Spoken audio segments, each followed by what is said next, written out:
It's another episode of NRG Insights. Today we speak to people generally in the financial services world, just people influential in the industry and to have some interesting insights. So today I've got Jo Pocklington and Dominique Highfield with me, so thanks for joining me, both of you. Thank you for having us. We had this conversation before and it's a little bit daunting for me because we're touching on subjects that I don't tend to, or I don't feel like I should be. I don't know, but we'll go into that. But it's an interesting, and both of you have got fantastic careers, so I think it is really important to talk about that kind of leadership in business and that side of things. So, Jo, can you just start? Can you tell us about your kind of your career or your journey up to now, and then Dominique, if you could add yours, please. Yeah, no problem. Well, firstly, thank you for having us, Marcus. Really pleasure to be here.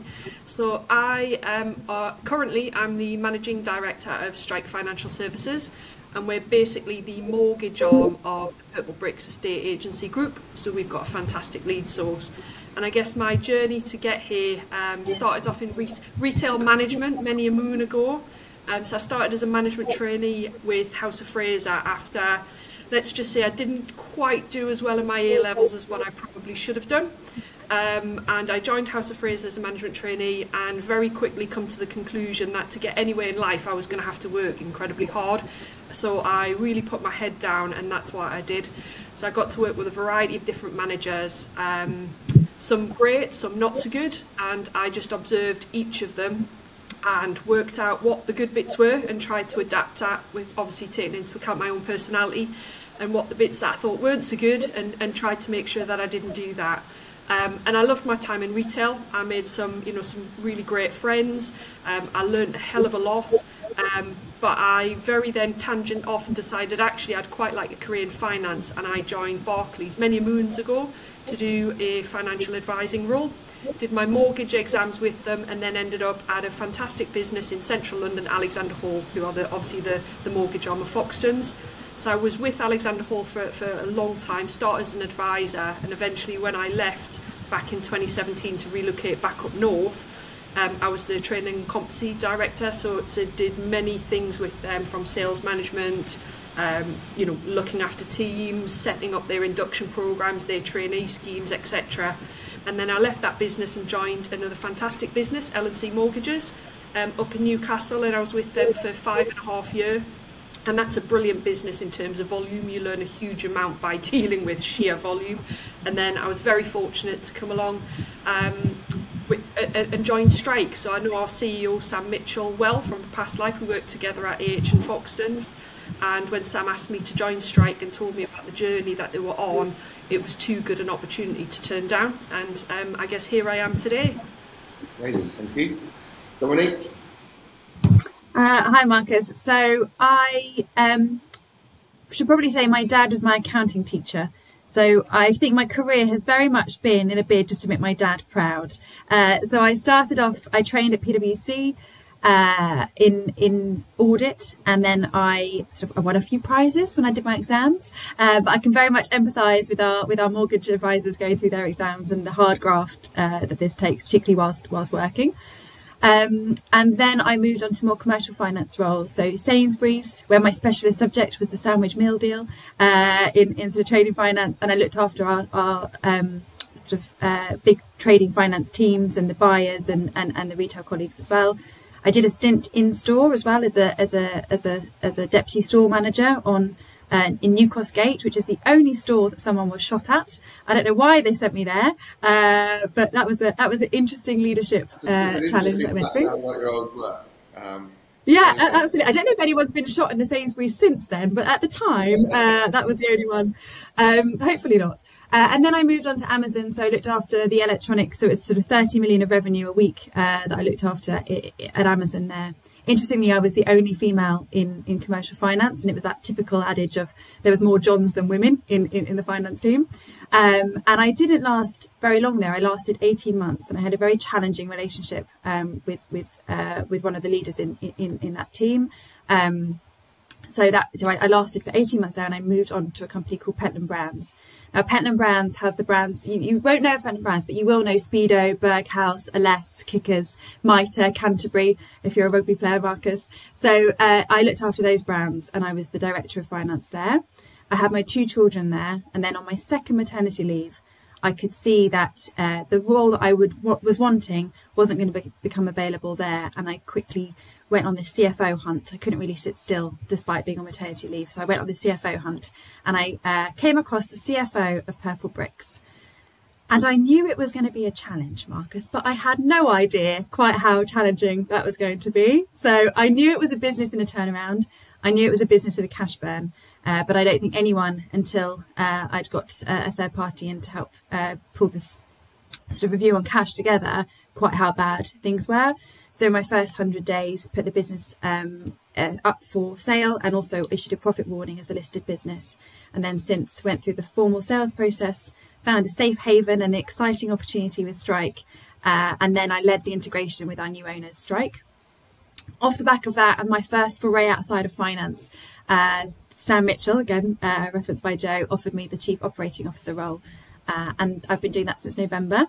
It is probably the biggest, most challenging, most rewarding job I've ever had. And I'm thoroughly enjoying it, and working alongside wonderful experts in their field like Jo has been a huge part of that. So we've got lots to do, but it's really exciting, and I'm delighted to be talking to you today, Marcus. I know you're out of your comfort zone a little bit, but that's what we're here for, to talk about this conversation. It's generally quite daunting if you do, very, and obviously the things we're going to touch on. I wanted to actually talk about it, so let's start with that then, because we are going to go through the reason that I spoke to Jo previously, and the exciting thing I wanted to get across to people was the mentorship and training academy. So we are definitely going to spend some time on that, because I think it's really important. I think not enough new blood in the industry. Again, we'll kind of go through that, the issues with it. But great leaders in business, great female leaders in business.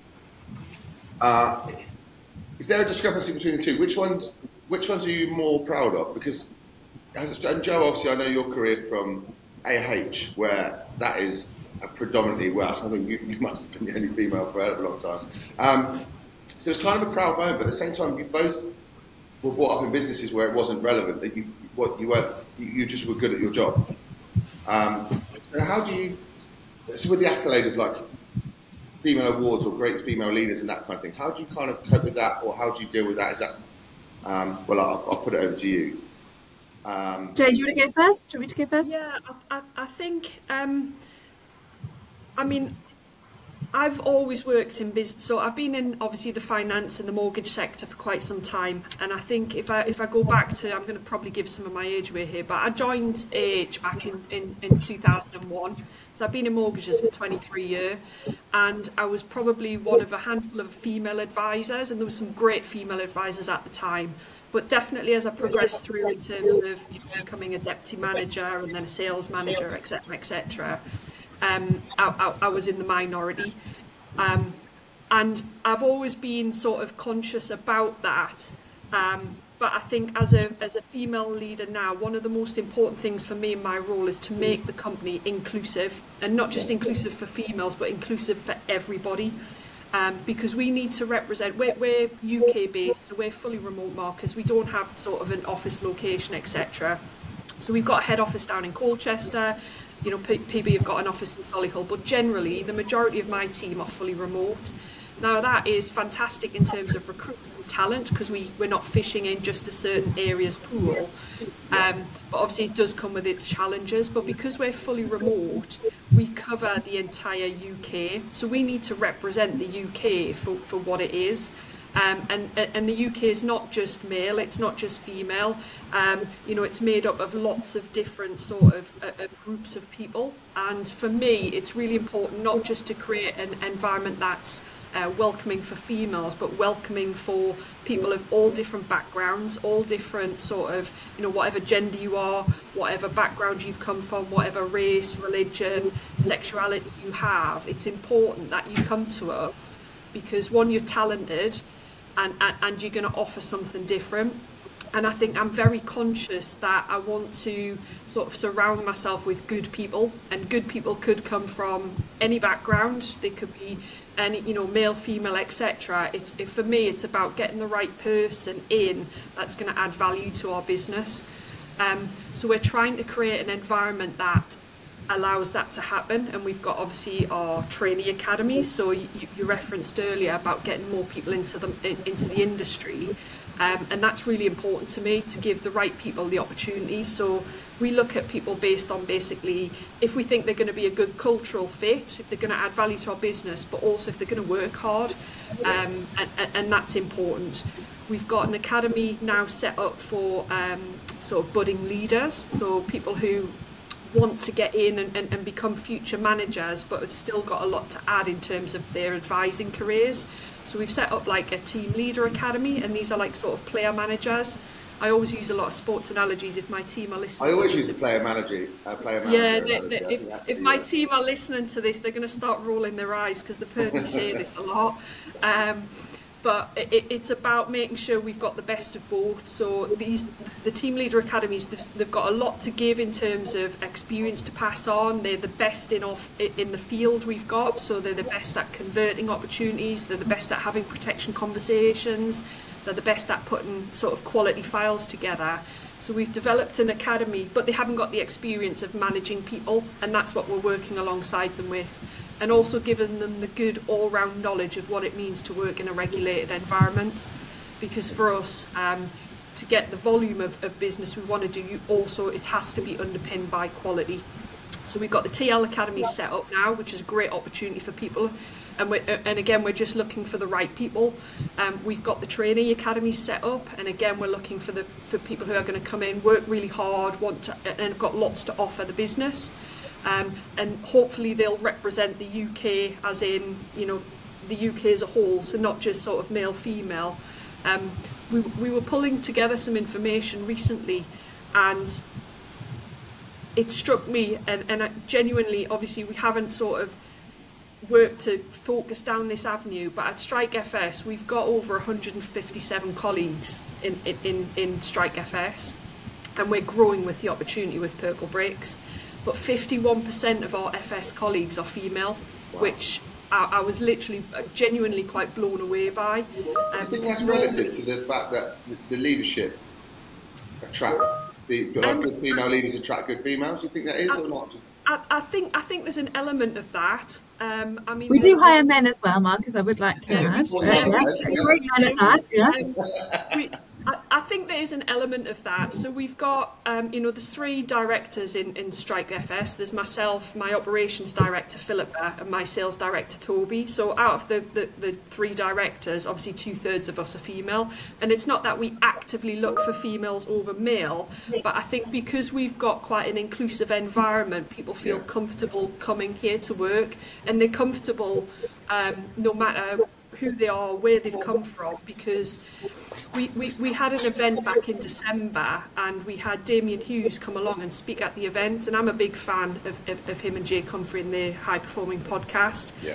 And he was talking about his days when he worked alongside Barcelona, and one of the things he put up on the screen when he was talking to us about it was a quote from the then Barcelona manager, which basically said, "Your talent has got you through the door, but how long you stay on the pitch is down to how hard you work." Yeah, work so I think massive there, wasn't it? It was all about that. Exactly. So I think we're attracting, a good split. I think as an industry we've come along a huge way, but we've definitely got more to do. And it's not just about male, female. It's also about sort of, people from ethnic minority groups. Are we representing the UK as a whole on that?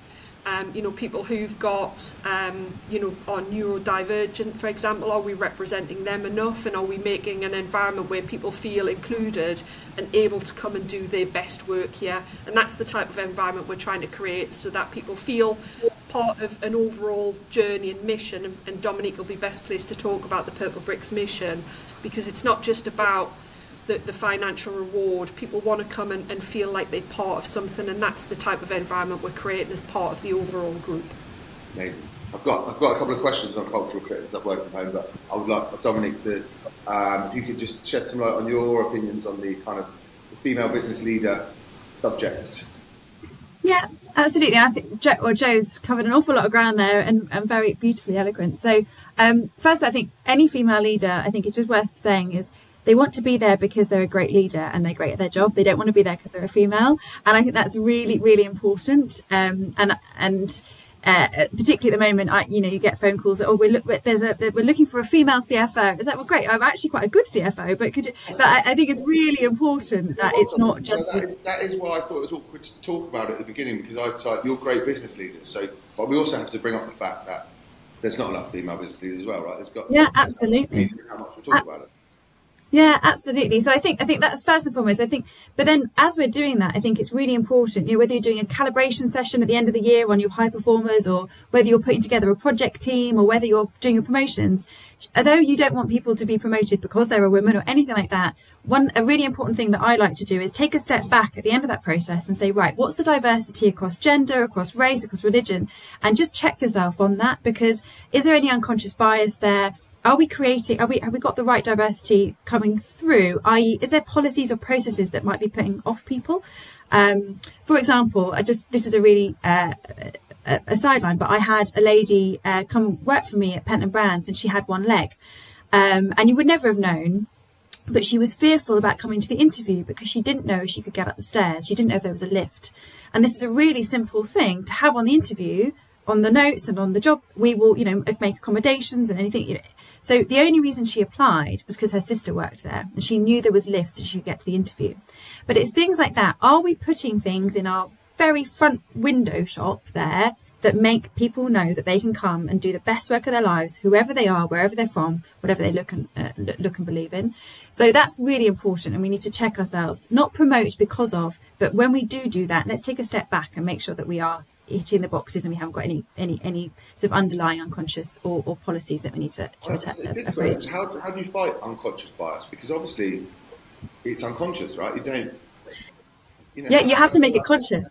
You have to know what your unconscious bias. So there's lots of training. I think MAB do some great training, don't they, with you, Jo, on unconscious. But it's absolutely something I would love our exec to do together, and we need to get more at for the business. But where I've done it previously, it's making those unconscious biases conscious, and making sure that you've got a good level of, if I've got a problem or a challenge, one thing you can do, Marcus, if you've got a problem, write down a list of who are the 10 people that you would go to and speak about it.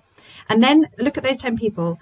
What colour are they? What gender are they? What level of education are they? Where do they live? Are they all in the north, Jo, or might they all be in the south, Marcus? And so, and really making sure that, and that's a way that you can check your, and making sure that you're, harnessing opinion from different sources. If I think of them in my head, most of mine look like me. Yeah, exactly. They might look and sound like you and have that. Like 10, if they're 5-10 years older than me, they're generally have been in FS for slightly longer than me. They generally are like a slightly older version of me. Yeah, but that's what age are they? What religion are they? So my sister-in-law is a Muslim, so I will often, want to think about what would she do, or what would my nieces do? So I think there's a really, who are we asking? I've got so much younger people than me in the team that if struggling to believe that, but it's really important that we pick up with different types of people, and that can help us, a really quick win for unconscious bias. But when you talk about female leaders, something that I've seen, and Jo, I don't know if you'd agree with this, or Marcus, you would, but the best female leaders that I've worked with have been unapologetic about their femininity. And I say this really quite sweeping statements and stereotypes, but there are some really stereotypical qualities of females. They're more empathetic, they are sort of more vulnerable, they listen more apparently, but those kind of things, actually people that play into that and don't try and emulate more masculine traits, they're the ones that I've seen really succeed. So I think it's being comfortable to be yourself and owning it in that mantra is where I've seen it work really well. And I heard a phrase I really liked last week, which was a velvet brick, and I love this not just because it relates to Purplebricks, but a velvet brick as a leader is someone that's sort of soft, approachable, nice to be around, but the brick is the sturdiness, it's the steadfast, it's the strength. So I love that image, and that for me sort of epitomises sort of female leadership. It's funny you say about the stereotyping side of things. So my team here are all female, so there's 9 of us, and I'm the only male. And it's not like I don't interview men, it's just that the traits that you mentioned, to be a good recruiter, you've got to be competitive, hungry. You've also got to spin hundreds of plates. So a lot of them are working for months because they are very efficient.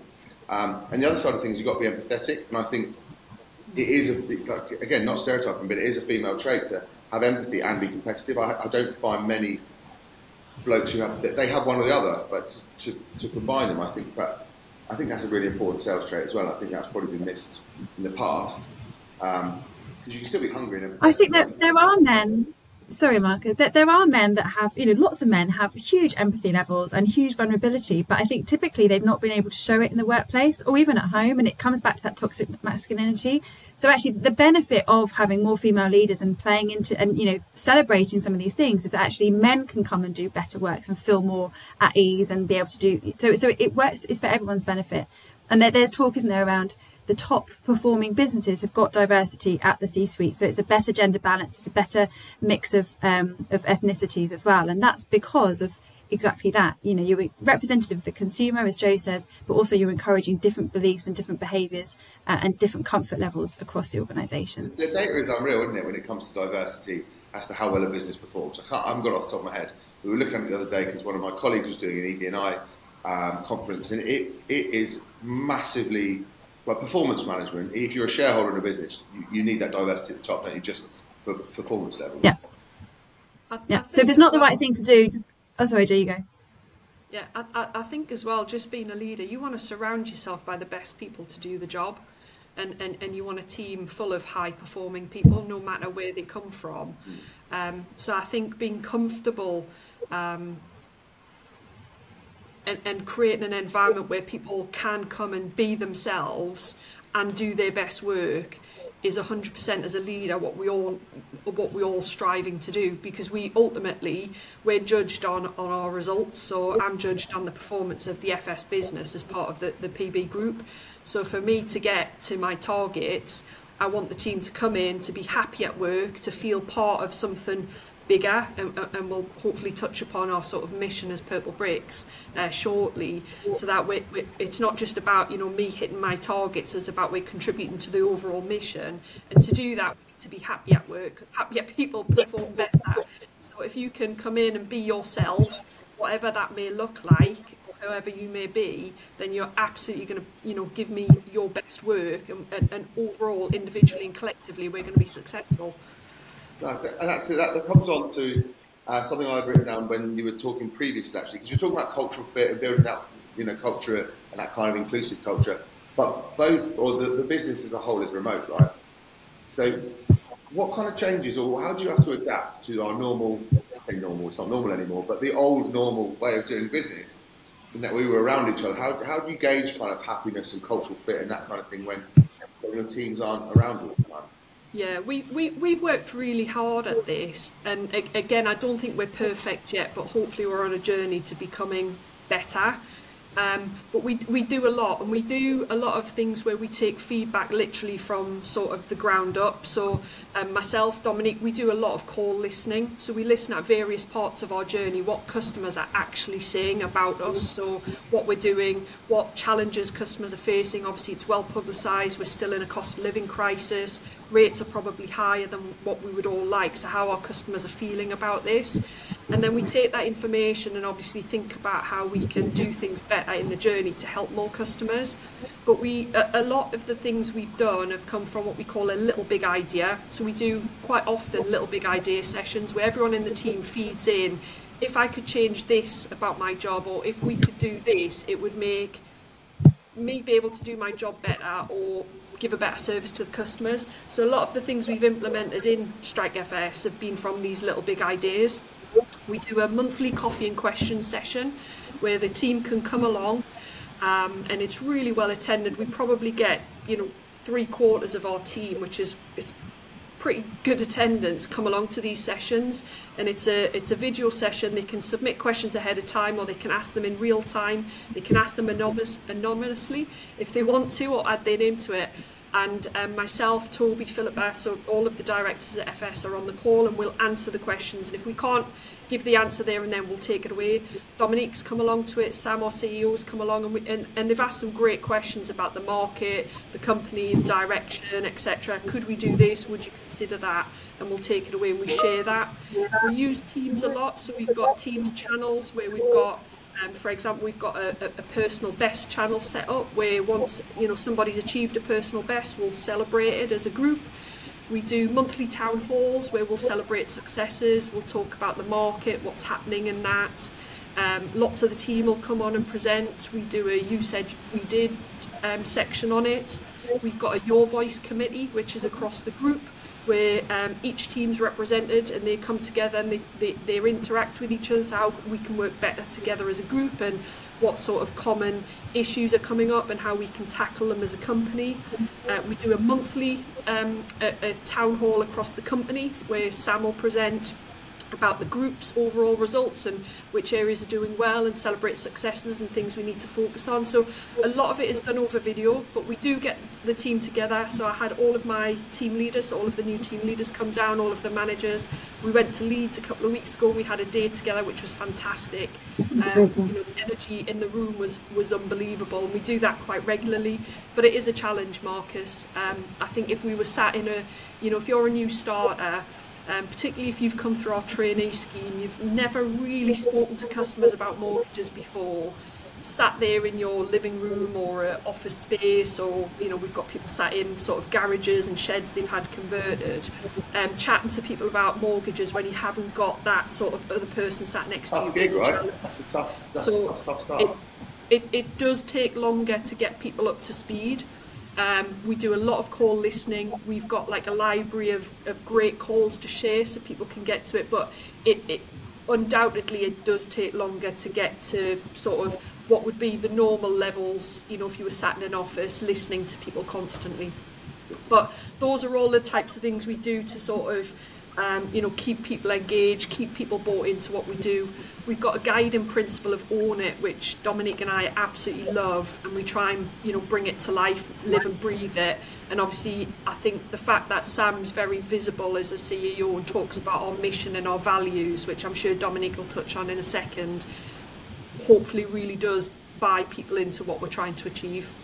Is it the same on the EA side, Dominique, in regards to trying to maintain that cultural fit when, you know, they are, a lot of guys are self-employed, or you know, they're remote, or you don't get that just a touch point that we're lucky enough to get. No, so everyone is employed now. That was a change that we made a couple of years ago, or 3 years ago now.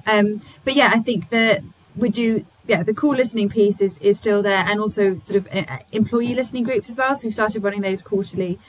Sam Mitchell runs, the CEO, meets with all new starters now across the group. So there's definitely more that we can do. I think it's fair to say, Marcus, I know Jo's absolutely nailing it in FS, the culture she's created, the engagement, the sort of the sense of belonging and the team camaraderie and how everyone elevates each other. It just seems like it's a high performing team, you know, to a T actually in Jo's area. We can definitely do more across it's harder in the EA world because you've got people out and about on the road a lot. So the use of Teams and WhatsApp is a bit more sporadic, but yes, we can definitely do more across the group, and we do try and we want to bottle Jo's culture and try and unleash that. You're learning quite a lot from the two cultures kind of coming together. Is it quite a good learning for both sides? I think you've got a Strike culture and a Purplebricks culture. Actually, they're very similar actually in some ways. And actually, what was probably different was probably the way things were being run and the operating model. But actually, culturally, sort of that startup, that high performance, that sort of tech is actually relatively similar. But then the FS culture and the estate agency culture is definitely what we're trying to emulate the FS culture, which is sort of that high performance, right first time, quality, and and I think something, you know, female leadership does not mean soft leadership, but it's you know, and so how we sort of bring up the average performance and bring up the average productivity is really, really key. So yeah, definitely something we're trying to emulate.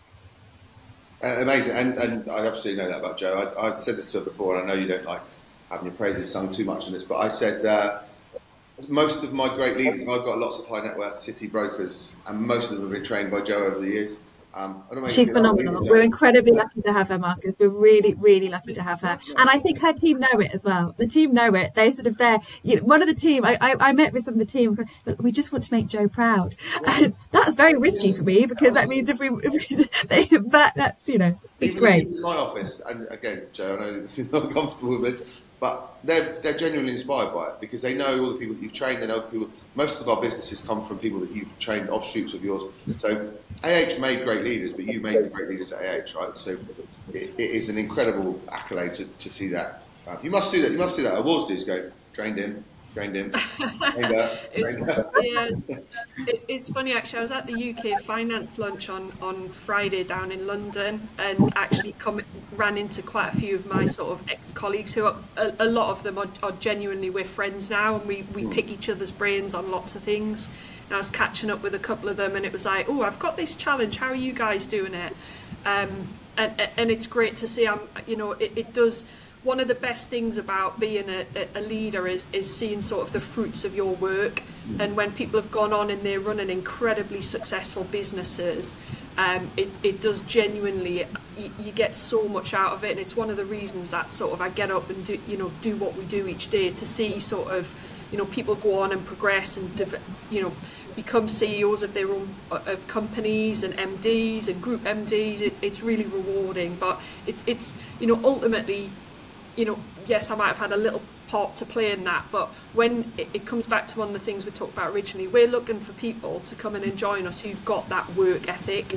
And I think having people who've got the work ethic and then you can just add to their skill set is a really winning combination. But without work ethic, you're not going to get anywhere. Do you think you were very good at spotting that then? Do you think it was more, or do you think that there was, you installed work ethic in people as well? Because they were quite young when they started AH as well, weren't they? So it was a real conveyor belt. Yeah, it is, and it's something we've tried to we're replicating at Strike and Purplebricks. So we've got some people that have come in on our trainee scheme, and they've been seconded out to Purplebricks to really understand the property industry and learning about the market and what it takes to bring a property onto the market, because all of the opportunities for us are driven by the properties that Purplebricks list.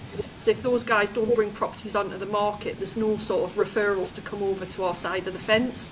So the trainees getting the experience of that and hearing how much work's gone into actually getting that referral, you then treat it with the respect it deserves, and you really look after that customer because you understood phone calls that have had to go in to get that referral in. So I think that's one of the reasons why the AH scheme works, because you had that link up with Foxtons and you got that sort of experience in the Chiswick Park head office, which is a phenomenal place to work. Obviously we're trying to replicate it, but it's slightly more challenging because we haven't got that sort of centralised head office feature. You're doing it remotely. But by the trainees coming in and getting a grasp of sort of how the referrals are coming in from Purplebricks, how much work's gone in to get that referral, and then once they've done their exams and a bit further progressed, they join my helpline team, and they're the ones contacting those referrals to book appointments for an advisor. And what that gives you is that you get the understanding, well, actually, to get that appointment, I've had to make X amount of phone calls. So when I'm an advisor, I know, yes, I've got 10 appointments booked in my diary, but those 10 appointments have taken 40 odd phone calls to get. I need to treat them with respect. And I think the other bit that we try to across the group, our purpose at Purplebricks is to, helping people move house is a privilege. It genuinely is a privilege. And people move, lots of people move for positive reasons, and unfortunately some people move for slightly negative reasons like bereavement, divorce, etc. Whatever the reason is, people don't do this very often, and it's an absolute privilege for us to list their property and sell it, and also help them with their mortgage. And that's the reason sort of the PB group is existing. We want to knock down the barriers and be a force for good. So I think having all of the understanding of what's gone on behind the scenes to get that appointment, and then treating it with the respect, because we might have spoken to 20 people that day about a mortgage and about various points of the journey, but that customer at the end of the phone or at the end of the video call, it's the first time they've spoke to somebody about their mortgage.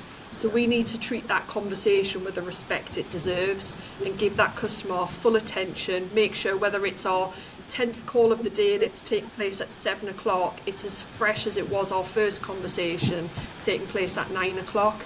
And I think through the trainee scheme and getting that understanding, it really does help embed what it takes to be a really good mortgage advisor. And particularly given the challenges we've seen over the years, Mark, you'll have seen it yourself in recruitment. You've worked really hard to find a placement for somebody, and then it hasn't quite worked out because it's frustrating. It's the same with us. We've worked really hard to put an opportunity in front of somebody, and then they've kind of burnt through that opportunity by not giving the customer the respect or the time or the energy or effort that it deserves. And Dominique, is it the same on the estate agency side? Are they kind of getting to grips with how the leads are treated on the other end, and they're understanding the kind of like a respect from both sides? Is it becoming more of a bit?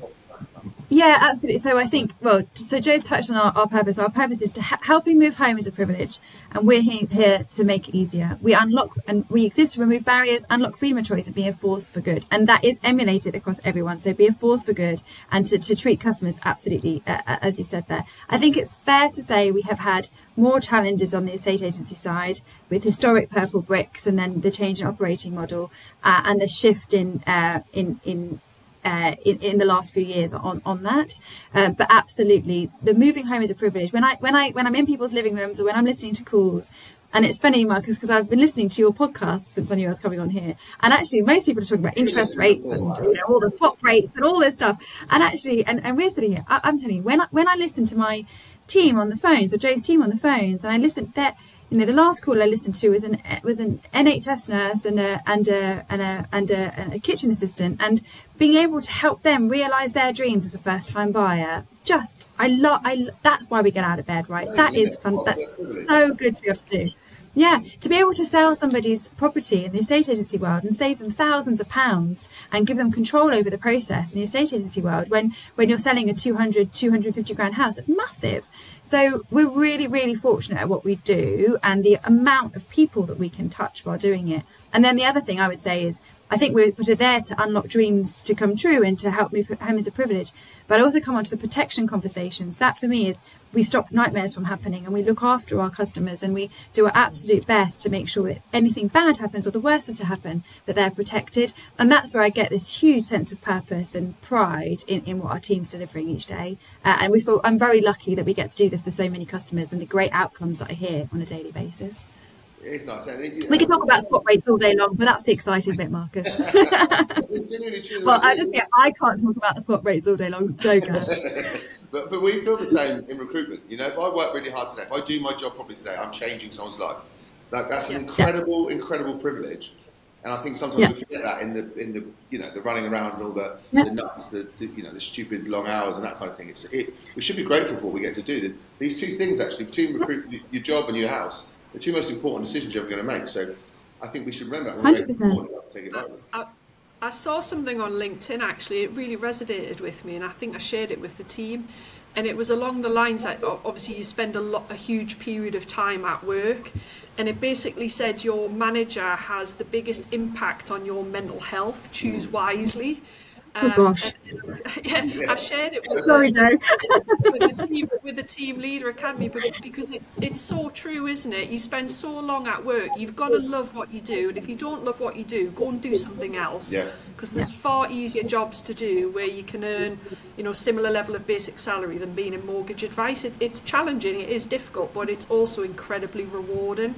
And then as you sort of progress, and if you want to go down, I know people who've been mortgage brokers for years now, and they're earning phenomenal amounts of money because they're so good at what they do. And if you say, do you want to come and manage a team, they'd tell me to very politely go away because they don't want to do that. I think there's the two of them that you trained at AH, so wouldn't touch it with the barge pole, but they're both £1 million business writers, but they're you know exactly the two people I'm referencing. And one of them actually did for one period of time become a team leader, and he just didn't like it. He was like, Joe, this is just not for me, and he goes back to writing a phenomenal amount of business. But it is so important. It's so important to love what you do, and to be able to to coach and mentor sort of the newer people wanting to come into that journey, because we've got people now. My helpline manager, we were chatting the other day, and 3 of his sort of recent helpline team have come through our trainee program, and they're absolutely knocking it out the park. They're really performing incredibly well. Because they're fully ingrained in our culture, bought into what we do, they're following the process, doing all of the right things, and funnily enough, they're being incredibly successful. And he said that the sense of sort of, I guess, the buzz he's getting from seeing those 3 do incredibly well is a big part of it. It's what gets you out of bed every day, isn't it? That was going to be one of my other questions when I said I've written something down about it, because you mentioned that obviously the people that follow the process, the people that are really good, and the big people that can write good mortgages. are going on to that team leadership type journey, but at the same time, we all know that good advisors don't always make the best managers. I know you kind of touched on it then about having that sense of pride in management, but how is there another journey for those other people? Or because it seems like we do the same in recruitment as well. We're a nightmare for it. Oh, good, you can write that much business. We're going to take you off the phone and then teach someone else to do it. But they're not particularly, some people aren't particularly good at it. What traits are you looking for when you're going down that leadership route as opposed to just running business?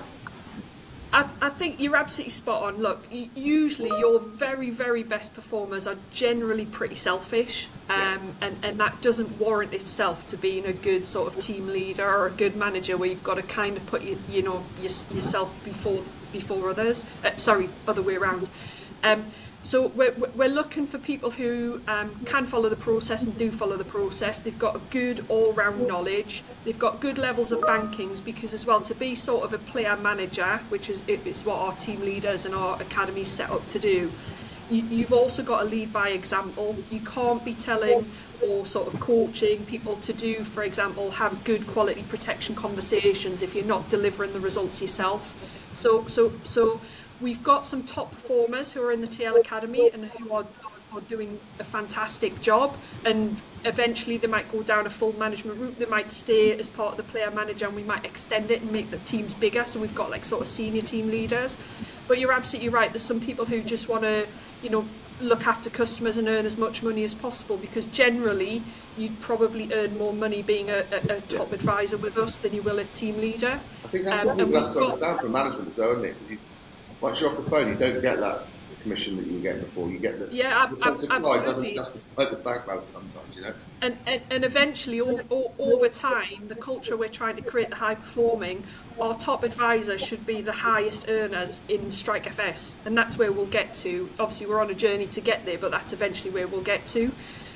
So we have got some roles for people who just want to look after customers and don't want to manage. We've got extended things where you can become a senior, and then we've got like sort of a rate club type equivalent where you can progress and get better titles and better commission deals with us for the people who are high performing, because we do want to reward those who are looking after customers, doing the right thing, good quality measures, but also banking a lot of money for the company. We do want to reward those as well. Is it the same, Dominique, on the EA side? Do you have like the player manager type?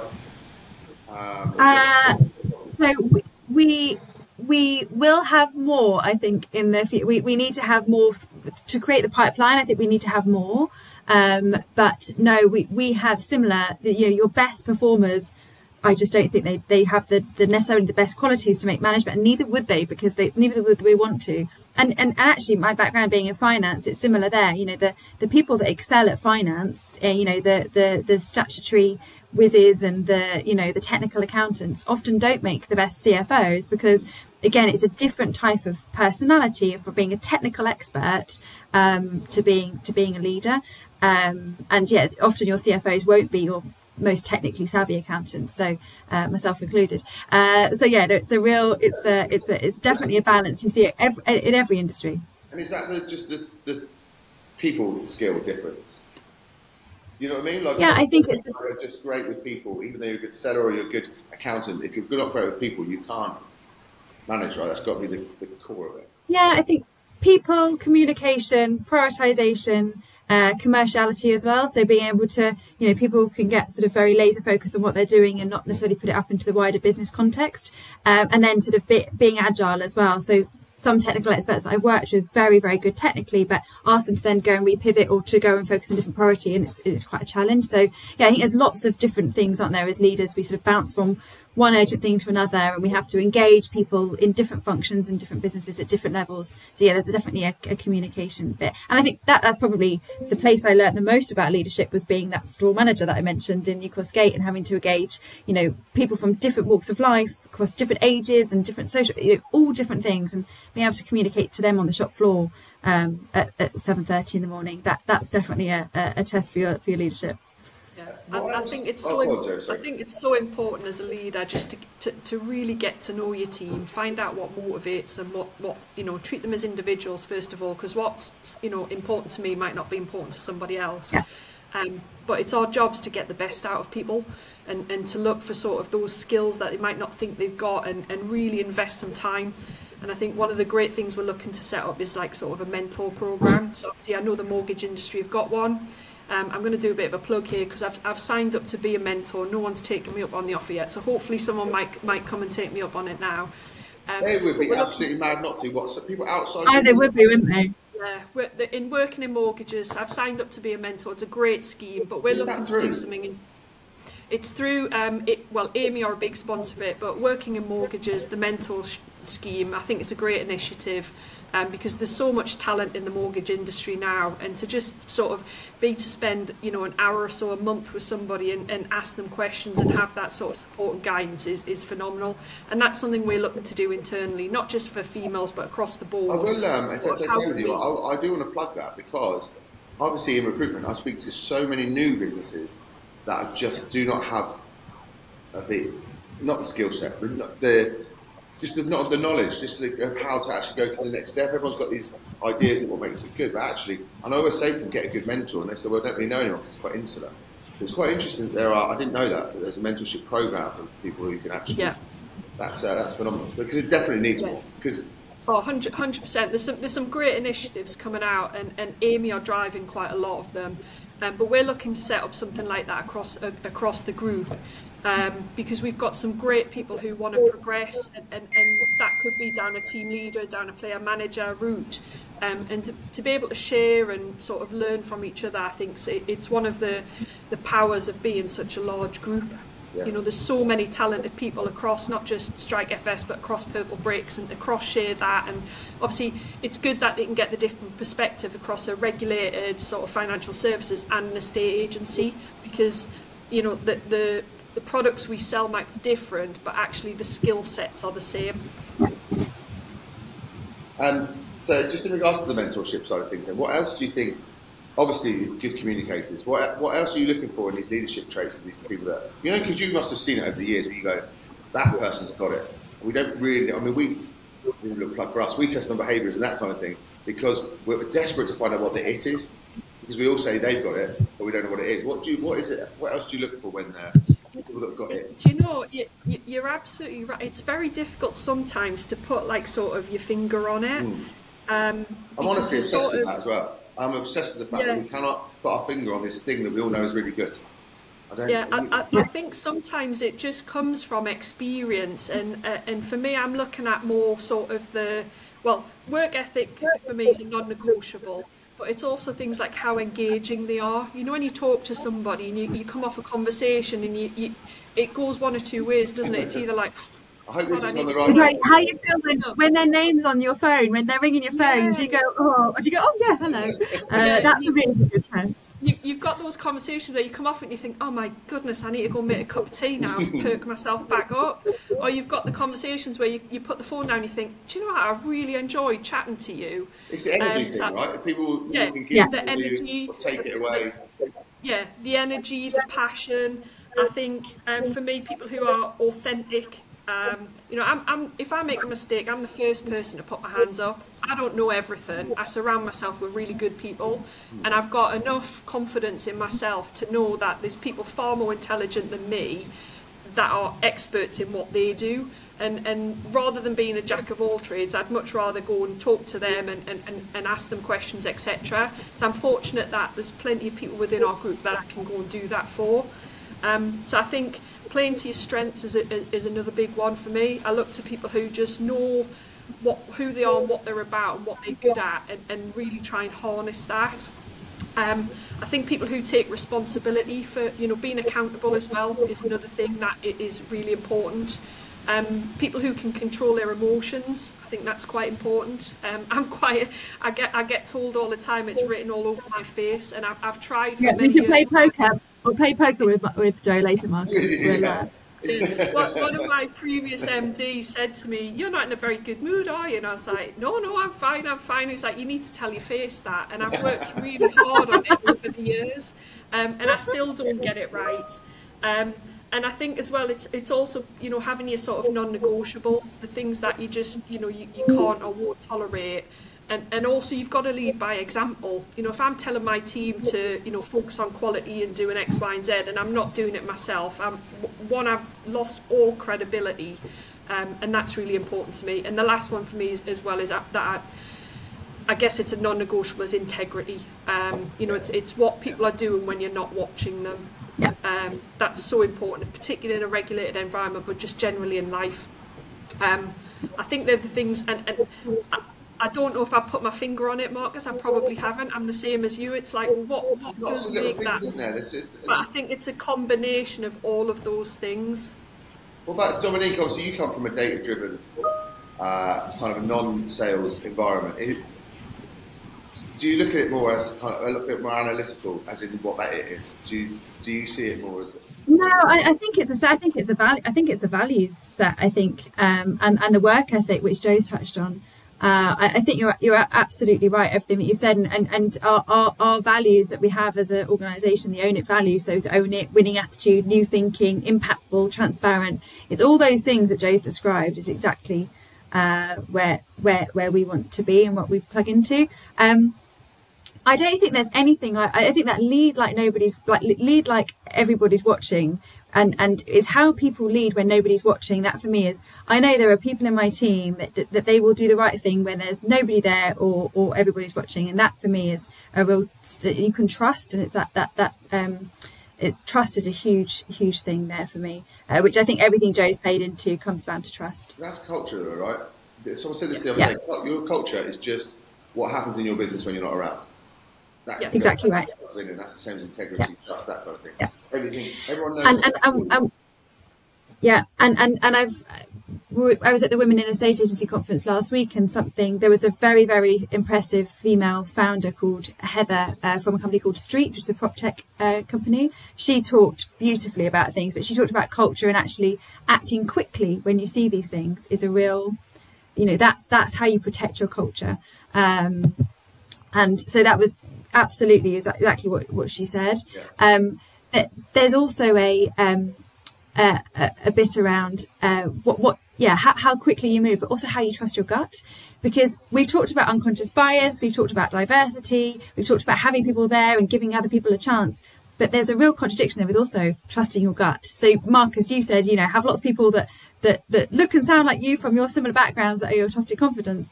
And actually, you might want to, you know, set yourself into a different remit and ask different people. But again, it might counteract your trust in your gut. So for me, that's a real challenge. How do you get that diversity of thought and that diversity of leadership, but also, you know, being able to trust your gut and make quick decisions as well? And that I don't know the answer to that. Previous experience.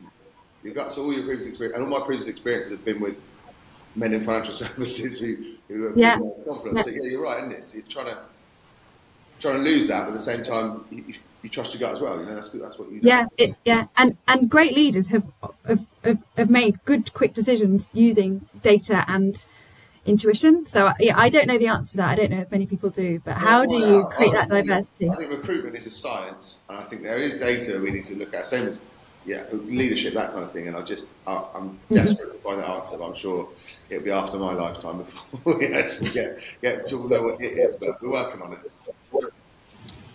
Let's touch on, sorry, I've kept you way longer and I could talk to you all day, but I'll try and get through any other subjects we want to talk about. But on the mentorship, let's talk about your academies as well on both sides of it. Let's talk about kind of what level people need to be at, or what, I know you said about what values they need and what work ethics, but talk to me about these kind of mentorship programs and training academies and how people can kind of get involved in it as well.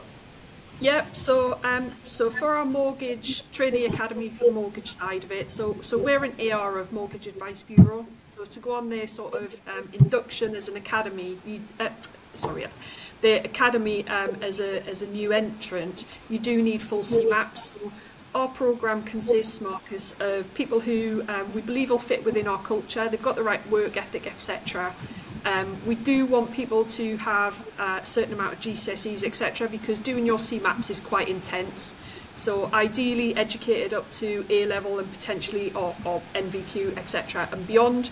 But we'll take people with either no CMAPs or part CMAPs. So we're seeing quite a lot of people now who maybe think they'd like to come into this type of career and have done CMAP 1 but haven't finished it off. So people with either no CMAPs or part CMAPs. It's roughly about a 6-month programme, and we're trying a variety of things to see which is the best fit for us. So we've seconded some out to Purplebricks for while they get their CMAP 1 and then back into our helpline team. Some are working alongside our advisors at the minute, getting a really good overall grounding of that aspect while they do their CMAP 1. And then once everyone's got CMAP 1, they come into the helpline team, which is where all of the referrals from PB come in. They'll qualify the customers and book appointments, and that's where they'll do CMAP 2 and 3. And at various touch points, we've got some online training. So we've got an LMS system where they'll cover off things so they get a good overall knowledge of working in a regulated environment. We'll cover things like what's a conflict of interest, you know, the GDPR regulation, how to spot, you know, potential fraudulent documents, that type of thing. So you get a good grounding of mortgages, a good grounding of how Purplebricks and Strike FS work, and then once you've done all of that, you've achieved certain levels of targets, we'll bring you forward onto the MAB Academy course, and that's a 4-week programme. So they'll go off and they'll get their licences to trade with Mortgage Advice Bureau, and then when they've done that, all of our new starters come into one team, and that's headed up by Steph Dord. She's doing an amazing job. We've got a really good induction programme that complements what they've learned on the MAB course with our internal processes and things. They'll get lots of support, so they'll be observed, they'll be coached, they'll do some call listening as a group. We have, you know, mortgage clinics, protection clinics to really get people up to speed as they start their journey. We'll do end-to-end case checks, give lots of feedback. They'll be buddied up with some of our good advisors so they can get to listen to what, you know, sort of what good looks like. And that's sort of the trainee scheme. And then we've got sort of expectations to achieve along the way. And then for our team leader academies, those guys are generally an advisor with us, but obviously we are recruiting at the moment, and anybody thinking they might like to take this thing, you know, please reach out and get in touch. But we've got sort of criteria to meet that, so you need to have really good sort of compliance standards. We've got a right first time ethos that is throughout Strike, and that basically means making sure we're giving the customer the right outcome from day one, from the get-go. Are we setting that customer up for success? Are we doing the right things? Have we got the right documents? Have we checked it all, etc., etc.? So they've got to have good sort of compliance quality measures. They need to be doing a certain amount of business with us because, going back to one of my earlier points, you've got to be somebody that's going to inspire other people. People have got to want to be you. So if you're not writing a lot of business, advisors aren't really going to buy into that. It's not going to really motivate people. So we've got some sort of metrics and criteria. You'll join the academy, so you won't necessarily get team leader position as such, but you'll join the academy. We're utilising sort of the support from MAB, so they've got like a learn to lead course. The guys will go on that each month and start being equipped with sort of some of the skills to become a future leader with us. We do lots of sort of workshops with them. You know, I might talk to them about a variety of things. Toby, my sales director, Philip, my ops director, and we'll give them a good sort of background. And then when a team leader position becomes available, we'll advertise it. And one of the criteria is you need to be part of that academy to apply.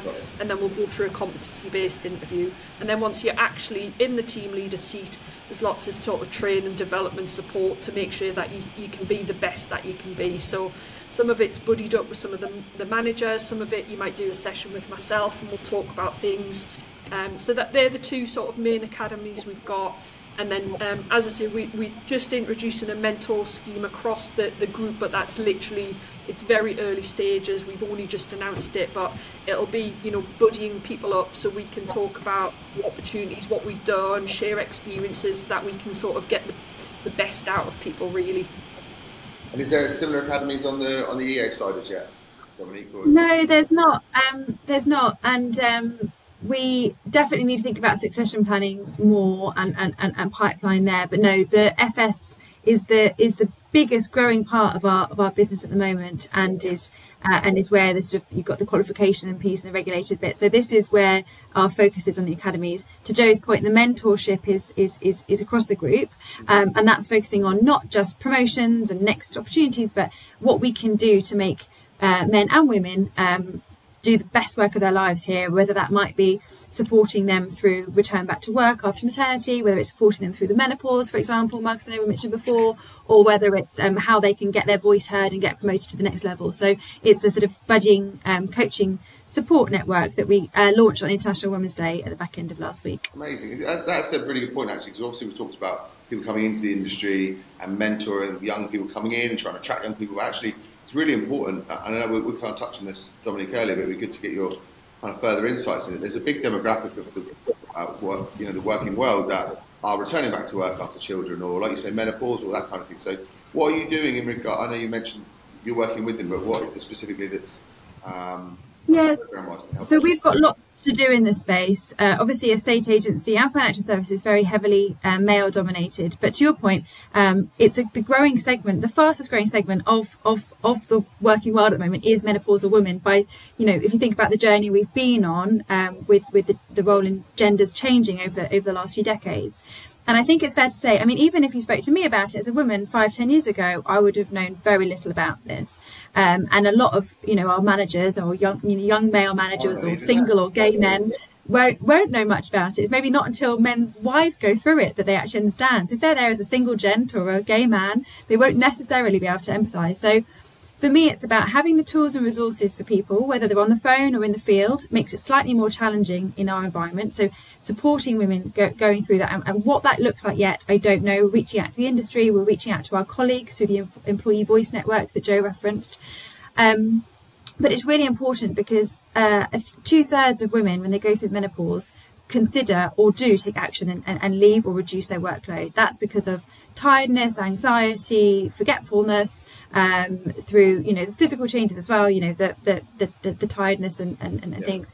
So people do have this support need, and we need to educate our line managers, our people, A, to be able to more comfortable to talk about it, but B, to know what to do if people in their teams are going through it. So we haven't got all the answers by any stretch, but we have all of the intent, and we have the right people across the organisation with loud enough voices to make a difference and to help across the estate agency world and the financial services world. I think it's educational, it's educating, right? I don't know about it because I was never told about it, and I don't understand it. There's no one in my life that it's relevant to. So it's just, and I'm a manager of women, so it's something I need to learn. But I'll send you something afterwards, Marcus. But yes, absolutely. I think everything, though, does come down to education, whether it's about menopause or diversity or unconscious bias and anything. And even like basic things I know, obviously Martin Lewis, like him, love him or hate him. He does raise awareness of lots of things. But one of the things, that we need to educate people in schools as well about things like mortgages and financial savings, etc., etc. I mean, my children, if I start talking about mortgages, they'll roll their eyes at me. Oh, Mum, that's a bit dull. Then they will ask questions about, the various bits and pieces. And again, it comes down to education. And actually, there's some of my, I've learned a lot from them in terms of, the right language and being inclusive. And as much as I do try and educate myself, there's things where I've had like a slip of the tongue, and my daughter's very quick to say, Mum, you can't say that. And I'm like, oh, what did I say? I guess the point I'm making is it all just comes down to educating yourself and wanting to learn a bit more and be curious and all of it, diversity, inclusion, menopause, even going back to, education about finances in schools and stuff. It all comes down to education, and I think we've come a long way, but we've got so much more to do, and we're at the start of a journey. We're not perfect by any stretch of the imagination, but we've got the right intent, we've got the right people to get on and educate ourselves, and we're on a programme to do better. And it doesn't sound like it's not a tick box exercise either, right? I think it's like we talked about earlier on, it's the performance side of things. That's a big demographic of your business who need help in performing. It's still relative to the business, right? It's not just doing it for doing its sake. This is something where the business absolutely. Yeah, I had one of my higher performers. I had one of my higher performers in the estate agency where I had to sign off for women for a woman's reason a few months ago, and it's how do we support them to come back so they can do the best work of their lives? They're out with customers, and how can we support that? Yes, it's the right thing to do, but it's also the most commercially viable thing to do. And also actually sound, and it's not just the nicety. And it's also our customers are representative of these ways. So be able to deal with customers. When it's that unconscious bias as well in the living room. I mean, I've dealt with estate agents that I've gone and looked around houses with my partner, and the estate agent talks to them to say, where's your job? Where do you have to commute to? And I'm holding a baby, and they look at me as if I'm just, just the boss, goddammit, you would. Yeah, exactly. And my partner finds it hilarious because he knows like red rag to a bull. Yeah. But again, it's not just educating because it's the right thing to do as an employer, and there's people that manage teams, but these people are out in with our customers, and we will get better conversion, we'll get better customer outcomes, or understand if we can. And Jo, I know you face into that as well on the phone, so having to make sure that people don't make assumptions or things based on religion or gender or sexuality. Yeah. Amazing. Thank you very much, and I genuinely have appreciated your time. So I've given me for an hour. I said it'd be 30 minutes. So, but I honestly could talk to you all day. It is very inspiring. If anyone wants to get a hold of you guys, and if you want to, obviously all of your socials will be on all of our marketing. But if anyone wants to get a hold of you and discuss any of these kind of subjects afterwards, what are the best ways to get a hold of you? Yeah, I mean, I would genuinely, if people are still listening to us after an hour and 10, it'd be brilliant. But obviously LinkedIn, or, drop me an email, jo.pocklington@strike.co.uk. I would genuinely love to hear from people who are more interested in chatting about our academies. But thank you for your time, Marcus. Really enjoyed chatting to you. It's really good. And Dominique, how can people get hold of you if they want to? Yeah, so LinkedIn is always, or Dominique.Highfield@purplebricks.com. And I would be delighted, I think Jo is running the most tremendous team, and I think anyone listening that wants to be a part of it, then please reach out to Jo, because we've got some really exciting things happening over the next few months and years. So great to have the opportunity to talk about it, Marcus. And I'm really grateful as well. I know you were out of your comfort zone, but I'm really grateful for the opportunity and the conversation. I could just do hours and hours on ED&I now. I'm just nailed it. Yeah, but genuinely, thank you very much, Ms. I really appreciate it. And thank you everyone for listening and watching. This has been another episode of NRG Insights, and I appreciate a very good time. Thank you, Jo. Thanks, Dominique. Brilliant. Thanks, Marcus. Thanks, Marcus. See you later. Bye.